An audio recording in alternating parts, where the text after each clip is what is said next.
Hello, I'm Dr. Marion Long and I'm the founder of the Rhythm for Reading Intervention Programme. Today I'm going to talk about phonemes and syllables and how to teach a child to blend and segment words when nothing seems to work. There is no doubt that the foundation of a good education sets children up for later success. And the importance of phonics is enshrined in education policy in England and lies at the heart of teaching children to become confident and fluent readers. However, children are not naturally predisposed to hearing the smallest sounds of language, which are phonemes. Rather, they process speech as syllables strung together into meaningful phrases. Phonemes are more difficult for some children to detect than syllables, and they particularly struggle with learning to read if they're unable to detect the boundaries between individual words and syllables.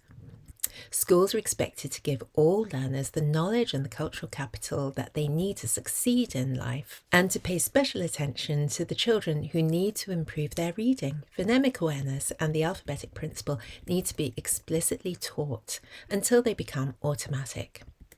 And yet, unlocking stubborn barriers to phonemic awareness can take years if relying on conventional approaches. However, a simple solution, a segmenting and blending game, can enhance this process and enable these children to access phonics teaching more easily. And it can be used right from the start.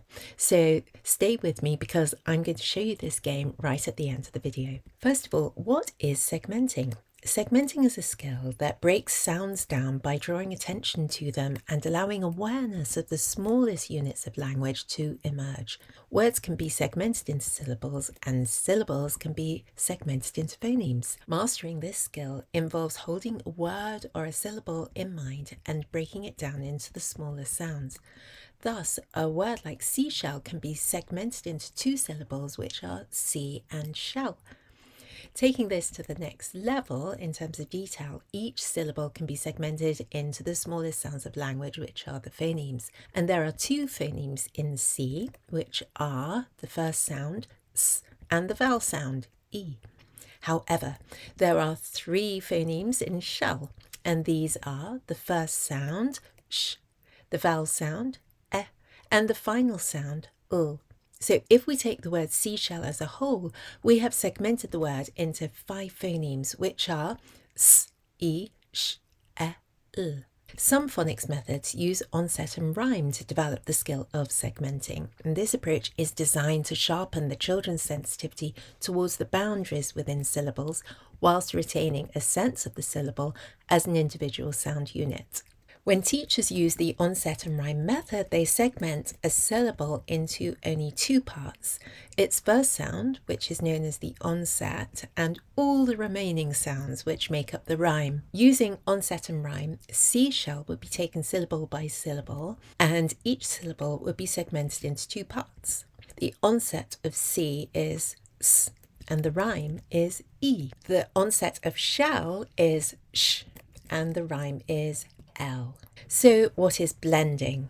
Well, blending is the skill that involves building words up, either from the syllables or from individual phonemes. And you might ask, what's the difference between segmenting and blending? Well, there's one simple difference. Segmenting involves breaking a word down into smaller units of sound, whereas blending is the reversal of that process. The 2 syllables skate and board can be blended together to make the word skateboard, and the phonemes k, at can be blended together to make the word cat. Using onset and rhyme, b and L can be blended together to make the word bell. Some people ask whether it's better to teach blending or segmenting first. The 2 approaches can actually be taught side by side. Both segmenting and blending skills are necessary for decoding longer words and also shorter words. Let's take a shorter word, then. Then, using a purely phonemic strategy, would be segmented as th, e, n. And these sounds, if blended together, make the word then. Teachers need to guard against a visual strategy in which the reader has visually decoded the as a familiar word that they recognise mainly by its shape within the word then. This would waste a lot of time, because if they are using that partly visual strategy, the segmenting of the word then would sound like this, the, n. And these sounds, if blended together, could make a non-word that would almost rhyme with the word fern. Children need to recognise that the on its own is a phoneme that can be blended with many other sounds. If we use the onset and rhyme approach, the can be blended as follows. The blended with at makes that. The blended with n makes then. The blended with is makes this. And the blended with us makes thus. So if we consider longer words such as umbrella, there are many more syllables. So in umbrella there are 3 syllables and 7 phonemes. A child skilled in phonics would immediately sound out the individual sounds. A, br, e, l, a. A child skilled in onset and rhyme would segment the word into syllables br, la. As this is a longer word, segmenting at the syllable level would be a more successful strategy. When a child segments at the phonemic level, each phoneme actually has equal emphasis. However, in the English language, longer words have unequal emphasis, with some syllables assigned a little more energy in terms of intensity, vocal stress, and length. In the word umbrella, it is the second syllable that carries the vocal stress.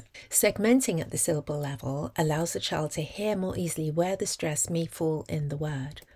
The assignment of stress is really important for recognizing a word and immediately understanding its place in the meaning of the sentence, in other words, its context.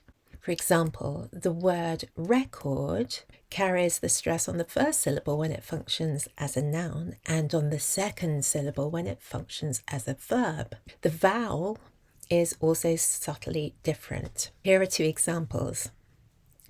Here is a change to his hospital record. In this sentence, record is a noun. They record their music in a studio. And in this sentence, record is a verb. Sometimes segmenting and blending are not working for children. Communicative approaches such as drawing attention to letters and sounds in early reading, combined with teaching effectiveness, are strong predictors of pupils' progress throughout school.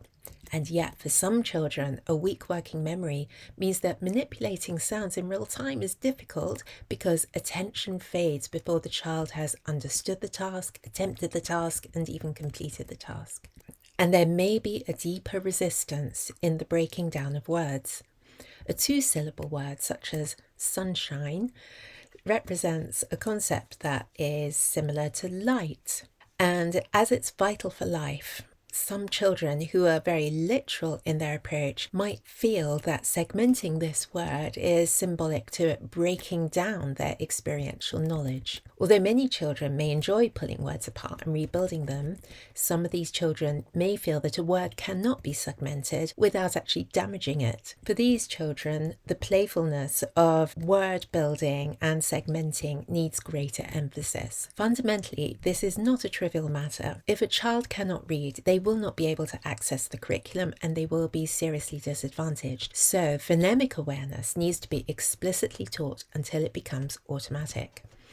Now here is that game I mentioned earlier, and this is one way to unlock blocked phonemic skills that are vital for the development of blending and segmenting. It's called the blending and segmenting game. I've used this with mainstream children who are aged 5 to 7 years, and also with older children who are in special schools and are struggling a bit with their phonics. So first of all, let's look at blending.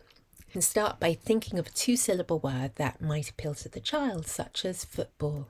Point to the ceiling using your index finger level with the child's face and say foot, and then point to the ceiling using your other finger and say ball. Bring the 2 index fingers side by side and say football. Ask the child to copy and then join in with you and exaggerate the syllables in a playful voice. You can practice doing this with other words until the child can do this independently.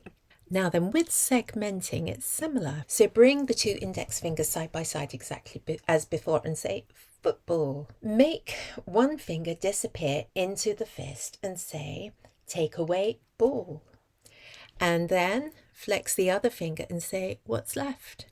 If they followed the game, they will say foot. And if they're confused, try it again and say, let me show you again. Once this technique has been understood, explore taking foot away rather than ball. This game is really helpful because the children learn to understand that breaking and building sounds is actually playful and that words are malleable.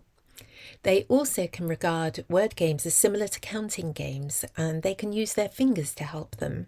Using this game will enable them to develop an effective visual aid, which will allow greater stability in working memory.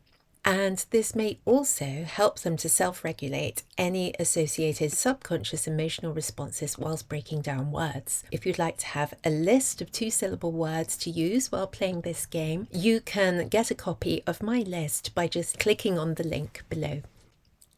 I hope that you have a lot of fun with this. Bye for now.